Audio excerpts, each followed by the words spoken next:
Aloha. We're going to have an interesting conversation today with Susan Combs, who is the author of Pancakes for Roger. And I highly recommend the book because I just finished reading it and it was a joy to read. Um, Roger was your dad, and Yeah. this story is just amazing. And the advice in the book is good, like for anyone, anytime. So I love that. I kept thinking, oh, Thanks. that's a neat way to think about things. So That's good. Thank you. I appreciate it. could you introduce yourself to us and tell us a little bit about the book and why you wrote the book? Sure. So my name is Susan Holmes. It depends on the day on what hat I'm wearing, but I own an insurance brokerage in New York City. So we're a brokerage, and I also work a lot as an expert witness throughout the country on some kind of complex cases on the insurance side, and so that's kind of fun. But then recently, I'm a best-selling published author, so that's kind of cool in its own right. And so the book, I mean, I think the book for me was really like a healing process, because I lost my dad about, I guess, 3.5 years ago, a little bit more than 3.5 years ago. And he passed away from Agent Orange related throat cancer. And I was extremely close to my father. And I think anybody that goes through a loss, as I know you're familiar with, it can just shatter your world. I mean, it can just change and it changes you as a person. It changes the fabric of who you are. And I think that, after my father passed, I went into, fixer mode and project mode, because I stepped into a lot of the roles that he was currently fulfilling in our family. And so I just kind of put my head down and just plowed through. And I didn't get to completely, I guess, go through the grieving process, so to speak. And people in my office during COVID were doing creative things, and somebody started a podcast, somebody started a YouTube show. And I said, well, why the heck can't I do something creative too? So I decided, I had people after me to write a book for a while, because I kind of throw out some of these quotes in my everyday life. And people, I had a lot of people that said, you should really write a book. You should really do that. So when I publicly speak, I've always ended my talks with unsolicited advice and kind of fun quotes that I've gotten along the way, and able to share a little bit about those people. And I always thought that would be a cool premise for a book. So when I decided to write the book, I thought my dad was just going to be a chapter. I thought each one of my mentors, each lesson was going to be a chapter, and I was just going to kind of expound on that. But then my dad kind of, as the general did, he kind of took it over. So it was very much healing for me. I mean, I wrote on a weekly basis, and I ugly cried every single week. And I really think that allowed me to give a tribute to him, but also to help with healing for myself as well. I find that so much. I started writing. I didn't start writing my book after my husband's died, but I started writing for me to just be figuring things out and exploring my feelings and what do I do now. And I just think writing is so therapeutic in such a situation. And I kind of felt that with reading your book, that I thought, boy, she must have felt so good to get all this down. Yeah. Yeah. Well, and I'll tell you, I wrote a lot on the airplane. So the year leading up to my father passing, I mean, I was on 54 flights in a year, and it was a lot. I mean, a lot of that was running back to Missouri to help care for my father, and then just my other work commitments. But I find, and I still to this day, I write on the plane a lot, because it's my time. I mean, nobody can come into my office, nobody can call me on the phone. It's just a time for me to kind of focus. So even though, yeah, I'll watch some trashy TV and a movie on the airplane too, I always try to put in a solid hour or two of just writing and kind of explaining things. So, kind of to your point, leading up to my father's passing, I was able to write for some magazines and really kind of share some of the process of being a caregiver, and things that I had learned from my dad before he passed. And it was just kind of a reminder to, for people that, are destined to become in my shoes at some point in time, and kind of giving some advice that I wish I had known before I was in this seat. I think so many of us live in a constant state of denial that, well, yeah, that happens to somebody else, but it's not going to ever happen to me, even though Yeah, we know that it's going to happen to each one of us, absolutely. usually multiple times. So it was, as I read it, I was thinking that, gee, this is so nice to hear. It's so nice to think about. It's so logical, and everything you had was so helpful. Um, and since it's Pancakes for Roger, and Roger's your dad, could you tell us a little bit about your dad, and then why it turned out to be Pancakes for Roger? Sure. So my dad, he had two full-time careers all during my life. So my father served in the armed forces for 39 years and 4 months. So he was originally a Marine Corps helicopter pilot, and then he was in the Army National Guard after getting out of full-time Marine life, and because he continued to fly helicopters there, and then he transitioned over, I believe it was in the early 80s, to the Air Force. And so ultimately he retired as a two-star general, but in his civilian life, he was also a circuit judge. So my dad was one of those guys that I mean, he had big careers and he was very well known in his career path, but he always stayed humble to his roots, and he always stayed grounded and connected to where I grew up in a teeny tiny town in Missouri. So my father was literally born on the farm 6 miles from where I grew up in a small town called King City, Missouri. And so my town that I grew up in was 986 people. And so it was an area that my father had grown up in. And so my father was one of those guys that he was just good when nobody was watching.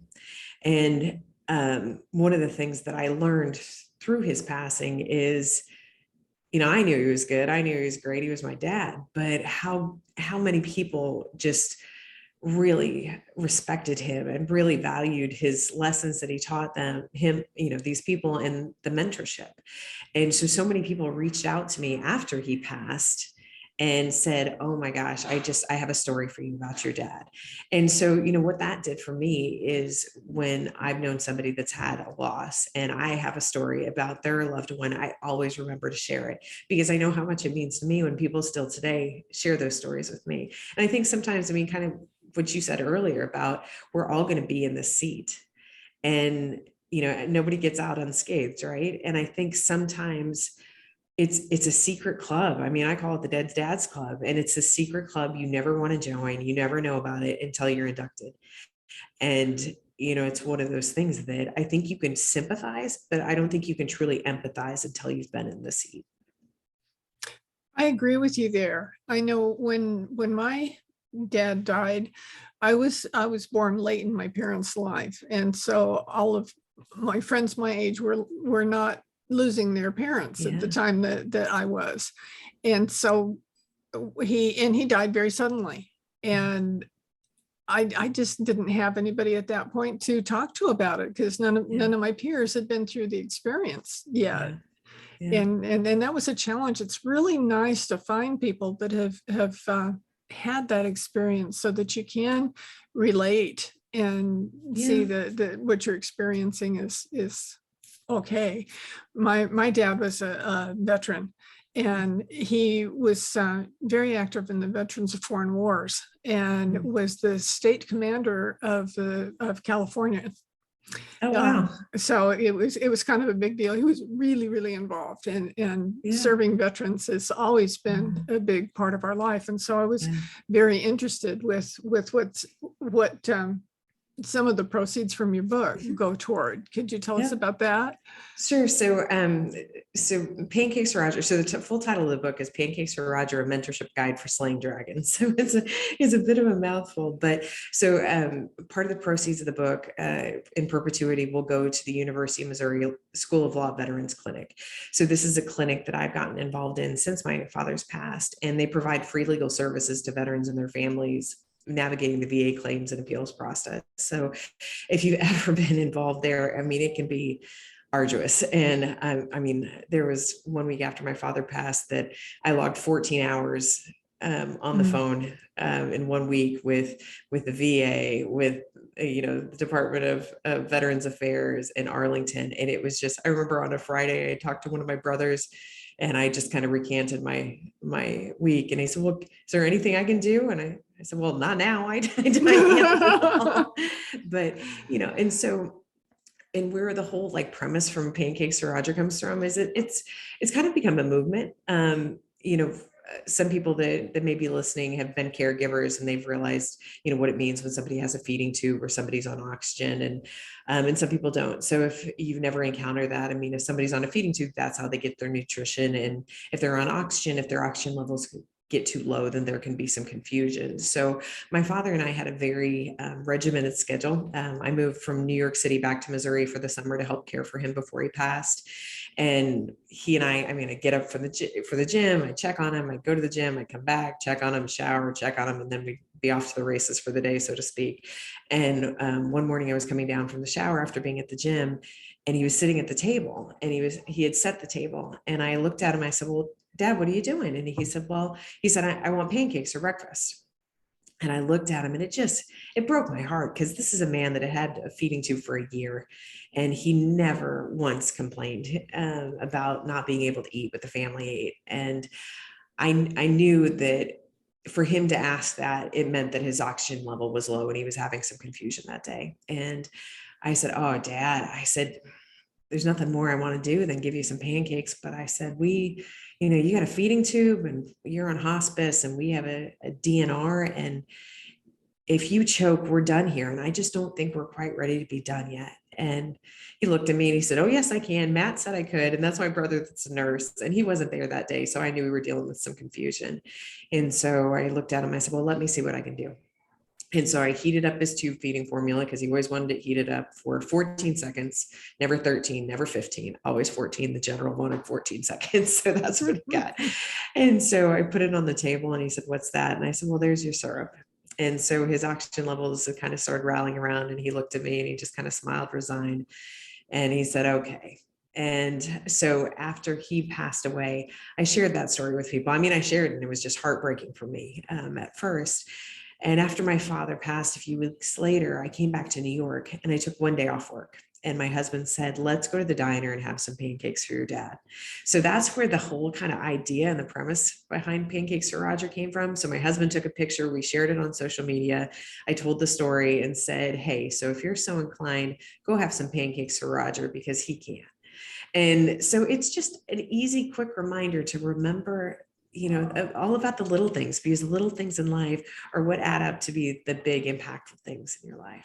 So we started that kind of as just a story to share around. And then it turned into every February, his birthday was February 22nd. So every February for the month of that goes on there, for every pancake loving picture we get on social media with people using the hashtag Pancakes for Roger, my company makes a donation to the Veterans Clinic in his honor. So it's been really cool. The first year, I think we got we got 50, 100 pictures, and then it's kind of grown. And then this past year, we got all 50 states, and we got 18 countries.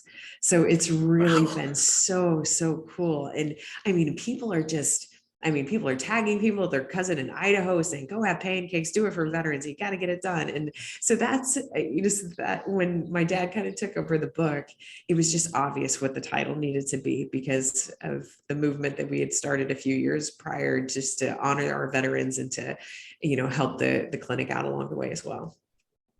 That's so wonderful. I know the challenge it is for veterans with paperwork and trying to get things done. I had a couple of close relatives that had the challenges with the military. Records got lost, and it took forever to get anything. And neither one of them ultimately ended up with what they should have had, because they couldn't find any records. So, yeah, well, 1 out of 14 veterans pass away during the process. Yeah, that's the stat. It's ridiculous. And also too, my father had a claim, and his claim took 3 years, and we thought that was horrendous. And then I started working with the Veterans Clinic, and they showed me on the VA website that they showed that on average claims take 7 years. And so they thought it was amazing. My dad got his done in 3 years, but it's too long. These are men and women that have given everything. And sometimes, like my father passed away because of what he was gifted Yeah. with the military. So I do think that a lot of times, I mean, as you get older too, I mean, the paperwork is just arduous and it's very confusing.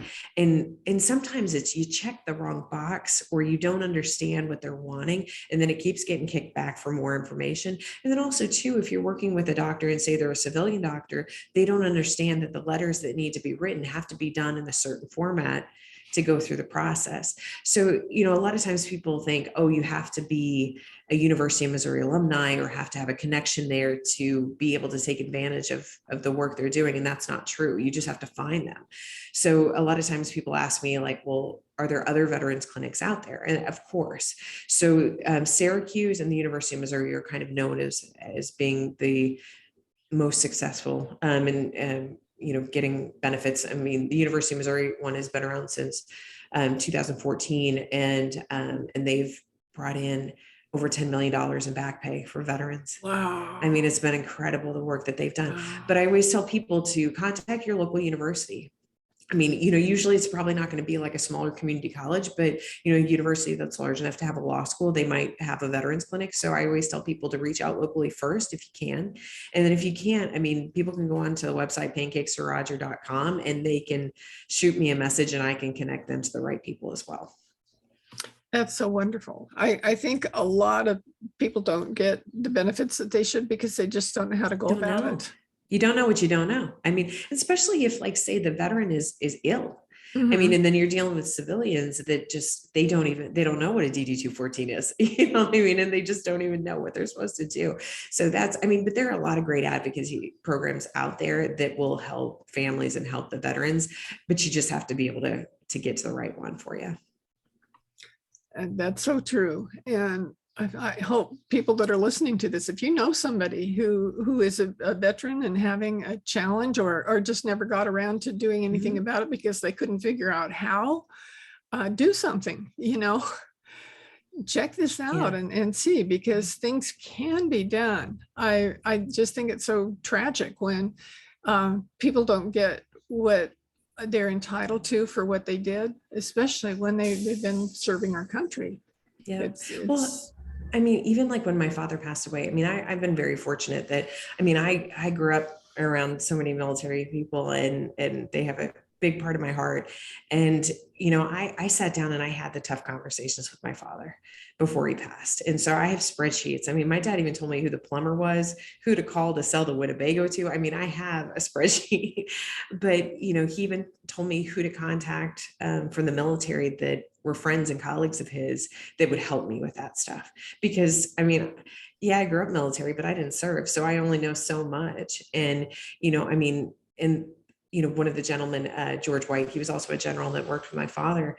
And he was the person that even before my father passed, and I had a conversation with him, he said, Susan, make sure that on the death certificate, it says Agent Orange related throat cancer. And for, you know, service related death, he said it's so important. He said it's not so important for your father, but it's so important for the other veterans because they track all that information. So it's those things that, I mean, I would have never done that if somebody hadn't told me to do that. And because you just don't know what you don't know. And I think that's the thing that can be really difficult with this process. yeah, it is. I had a friend whose husband had an Agent Orange related death. And she had talked to me about it at the time. And I thought, gee, I'm glad she knew because Yeah. you wouldn't necessarily know what you need to do to make sure that you get everything done that needs to be Yeah, done. absolutely. Well, I admire so much the how you have honored your dad with this book and how you're being able to honor him more through the Pancakes campaign. I just think that that's Mhm. a great thing.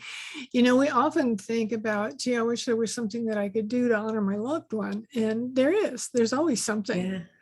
Yeah. And it makes you feel better when you do. I know the work that I do with having had two husbands die, the work that I do that's related to that, uh, I feel great about it. And I know that I'm helping people with it. And it's just Yeah. really good to recognize that you can help yourself by helping other people. with things related to the death of a loved one. I agree so much with that. I mean, I became a hospice volunteer about a year after my father passed, and it was just a way to give a living tribute to him. And also, I mean, hospice was great. I mean, I think that a lot of times it's one of those things you don't really understand until you're in there, right? And so I think a lot of times people say, "Oh, hospice volunteer, that has to be so depressing." Hospice, oh, we call in hospice, they're dead in 2 days. No, that's not that's not how it works.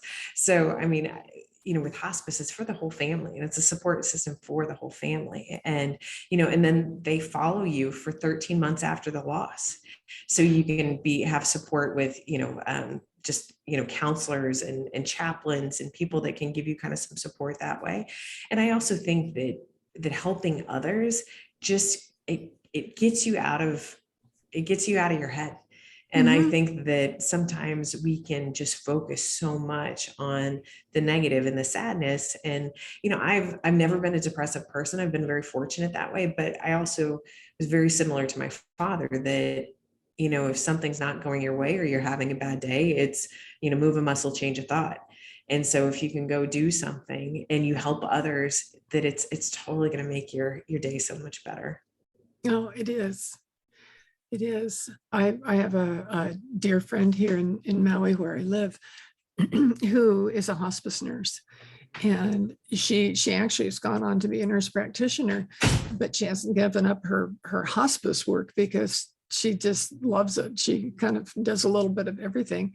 And I've learned so much from her, just with her attitude and the openness and the love and the support. And she did when Ron was only on hospice for a week. And it was an amazing week. And I was so grateful that we had hospice because he got to have that week that was so beautiful. And she'd do things like have people come in to sing to him or dance for him or, not just ordinary things. It wasn't just about getting the right meds, because you think a lot of hospice related to comfort medications. I think that's what people generally think about hospice, but it's so much more than that. Well, and it's also an education process. I mean, so my brother's actually a hospice nurse now. He was an oncology nurse for years and years and years. And then after her father passed, he actually became a hospice nurse. And it does take a special kind of person. And it is very compassionate. It is very loving. And I mean, as you know, I mean, it's just, there's a book called Midwife for the Souls. I don't know if you've read that book. I haven't heard that. That's a beautiful book, beautiful book. And I had a colleague, because in my professional work with my expert witness work, I work on a lot of medical malpractice cases. So I work with a lot of doctors and nurses. And I had a nurse that recommended that book to me because she knew that my father was being put on hospice. And it's a beautiful book because it's written by a hospice nurse that talks about the process of somebody passing and what the body goes through and what the mind goes through and things to look for. And I finished that book on the plane going back when 2 days before my father passed. And I was so grateful that I did, because I knew exactly what he was passing. And I went and got my brother, I went and got my mother, and I said, it's coming, it's time. And my brother said, yeah. He said, I just checked on him, and he said, it's getting close. And I mean, that was 3:30 in the morning, and he passed away at 5:30 in the morning on the dot. Wow. And so, but it was just, I mean, there was something about that book that was just very comforting to me. And, but it also, it makes death, I think, a little less scary. And I don't know which way is right. I mean, I think you don't want your loved one to suffer. But I think when there is time, you have time to process. I think, in your circumstance where you're talking about your father, that had to leave such a huge, massive wake behind because you didn't have time to process it. And so maybe you can reflect back and say, well, at least he didn't suffer, but everybody around suffered. So, I mean, right, wrong, and different. I think that having that time, I mean, my father went on hospice and he passed away about 5-6 weeks later. And so we did get that time, and we did get the chance to just kind of have some of those conversations that we needed to have and kind of go through the process. So, but I highly recommend that book. It's a very, very good one if somebody's has a loved one that's getting ready to go on hospice or that is on hospice. It was Midwife for the Souls. Is that Yes. right? Yeah. Well, I will definitely Yeah. look that up and recommend it to people, because people, they ask for help sometimes. It used to be that people didn't want to talk about it at all. And I find more, maybe it's because I'm open about talking about things death related to people, that they ask me things now. And I really am grateful for the opportunity to talk to them, because a lot of times that's the hardest part, is you feel like you're doing this thing all by yourself and you don't know Yeah. what to ask, what to think, what to say, what to do. Yeah. So thanks for that recommendation. That just Sure. sounds like a beautiful book. Yeah. It's nice. Well, and I think sometimes people just don't, like you said, they don't know how to respond, and they Mhm. feel like they're going to say the wrong thing. And I, to be honest, I think that prior to losing my father, I was guilty of that. Somebody would say, "Oh, I lost, oh, my mother passed away," and you immediately say, "Oh, I'm so sorry. Are you doing okay?" No, you're not doing okay. But you don't know what to say. And I think after you're a part of that club, I mean, my outreach is so different than it was prior to losing my father. And I think it's kind, it's gentle, it's open, it's opening that door, because I'll get people that will have lost a father or a spouse or something, and they'll reach out 6 months later because I felt safe, and they felt comfort. And I think that's just a real big blessing for me, because it allows me to do service. And that's what I always think about. Like, sometimes it can be hard for us to ask for help. Mhm. But I always think about, if I wouldn't do something for somebody else, then I won't ask for it. But if I would be willing, then why not give somebody a gift of service and allow them to help? Because so many times people want to do something, they just don't know what. But if you said, "Hey, you know what? I have so many things to do. I have to go to the funeral home. I was like, I need my dress picked up from the dry cleaner." And somebody would be like, "Let me pick up your dress." "Okay, fine. Thank you. Thank you." I mean, Mhm. just simple things like that, that are everyday things that you might not think you're making an impact, but you have no idea the help that you're providing, the support you're providing for the person that's lost somebody. That's so true. And for the person who is dealing with a loss, for them to not say it's okay, I don't need anything. It's, if you can think of something to say to them, it helps you both. Yeah. And a lot of times people just won't do that. They don't want to ask for help, and it helps so much. I found that one of the things that people said to me so often, that was beginning to drive me crazy, was, "How are you doing?" you know and I knew that their intentions were good at showing me that, and it dawned on me to just say, "I'm doing the best that I can," Yeah. because I didn't have any. That was exactly what I was doing in every circumstance when they'd ask me that I was doing the best that I could at the moment. Yeah. But it's so much nicer if they say, "Hey, can I bring you dinner on Tuesday night?" Mhm. Or, "I'm going to the grocery store. Can I pick you something up while Yeah. you're there?" I'm there. That sort of thing just makes all the difference in the world. Yeah. It's amazing how much it does. Yeah. Well, and I think there's always a lot of fear around death, right? I mean, it's Mhm. just like people think, "Oh, I shouldn't show up to the house because I don't want to be intrusive. I want to give them their space." But I'll tell you, I mean, the day my father passed away, and my brother and I and my sister-in-law, my mom were all there. And my brother and my mom and I were with him. And um that day, I mean, we had people from the church that came over just to give us a hug, and just, I mean, just to, say a prayer, and just show some love for us.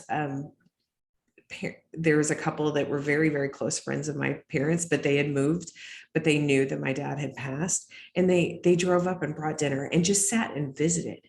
I mean, and that was just to have, like, your mind taken off of it a little bit, I think was really nice. And and I always tell people, like, that if you could have children around, I know it sounds kind of funny, but it's just like those little kids and the toddlers and the babies, they bring so much joy. My niece was a year old when my dad passed away. And she helped so much. I mean, even during like his final days where it was so much stress with the caregiving and the exhaustion. I mean, I look at pictures from myself from 3 years ago, and I look 10 years older than I am, just because I was so exhausted. I was so exhausted. But that little girl, I mean, her blowing raspberries or just laughing or just, getting into stuff. I mean, she just made you just appreciate the love and the light. And, I think after my dad passed, I mean, it does give you a different perspective. I think that you spend time with people you really want to spend time with. You realize how precious life is, and you don't just go through the motions to show up for something that you really don't want to even be a part of. But you feel like you have to do it to be polite. You just kind of make the exit. So that's one of the things that is changed in me. And I tell people I love them more. I mean, every single one of I have a real, tight knit circle. And every time that I'm leaving or they're leaving, we tell each other we love them, love each other on the phone, in person. And it's just because you never know. I mean, life can just change in a blink of an eye. And so if you didn't have the opportunity to, or you had the opportunity and you missed it, I think you'd regret it. So That's for sure. And it's so important. My son lives with me now, and we were talking about that the other day, that it's so cool that at this point that we tell our friends that we love them and they tell us that. And I didn't experience that through most of my life. yeah. And I think it's through dealing with the deaths that I've realized the value of that. And I know I like it when people tell me that. And so I freely say it now to other people. Yeah. And I think by me saying it, they feel more free about saying it too. Yeah. And it just makes the world a better place. Yeah. It really does. I agree.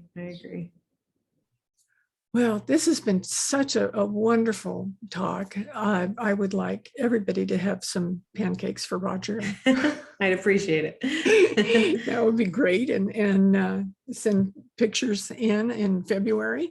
I think that's great too. And the book is just wonderful. It's just full of so much sage advice on so many different topics. Each time I read the chapters are very short, and each time I'd read one, I go, oh wow, and things that you don't necessarily think about, but you took the time to write down, and it's a wonderful book, really delightful book. So I hope everybody will read it too. I think that's just great. I mean, I think with a lot of things, I mean, we all have good advice that we've been given along the way. It's just like if we choose to remember, because, the book's separated into 4 different sections. So there's section on, self, love, family, and career. And so kind of the 4 major pillars, at least in my life. And so some of the things are from my dad and some of the things are from other mentors that I've gotten. And that's one of the things that I realized is, I've been fortunate to have really great mentors in my life, but I realized that not everybody does. And so that's why, somebody told me one time, one of my mentors told me, if you get a good piece of advice, it is your duty to pass that along to somebody else, because if it impacted you and it helped you, then you need to share it with somebody else. So that's kind of what, I wanted to do with this book. And, I kind of wrote it to, maybe the Susan Combs of 20 years ago, to remember some things. And, and I think about my nieces and what they're going and going to be doing. And I've also had a lot of veterans that have reached out to me and other men that have said, I'm using this as a guide to raise a strong daughter. And I'll tell you, nothing just does my heart better than hearing. I mean, I had a veteran that was also a member of the Purple Foxes. That was my father's unit. And in the Marine Corps, and he bought it for 6 veterans that all had their first child this past year. Wow. And so he said, I'm sending it to them. So I think that's pretty cool too. That's awesome. Yeah. It's so important. A lot of times we just don't take the time to think about what messages we can share, what messages that we can pass on. I know one of the first books that I remember reading that I thought was significant like that was called The Last Lecture. And it was written by a college professor who found that he wasn't that old, but he was terminally ill. And so he wanted his kids to know him in a way that they were going to not get the chance to as they were growing up. So he wrote everything in that last lecture in this book to be sure that they knew what was important. That's for beautiful. them. Yeah, it really is beautiful. And I encourage people to write like that. I'm a writer. I've taught writing at the university level for many years. And so it was kind of natural for me to end up writing a book about this. But I also spend a lot of time coaching people with the importance of writing and telling their story and leaving their story so that people will remember. There's so many things about like my grandparents that I didn't know. And I would love to have known. I found one thing that happened with me was um, my grandmother died the week we moved into a different house that was on the property of a company that my dad had just traded our house for. And it was a very traumatic time. And so mom just got all of her furniture and possessions and stuff and put it in the garage, and we didn't go into it for years.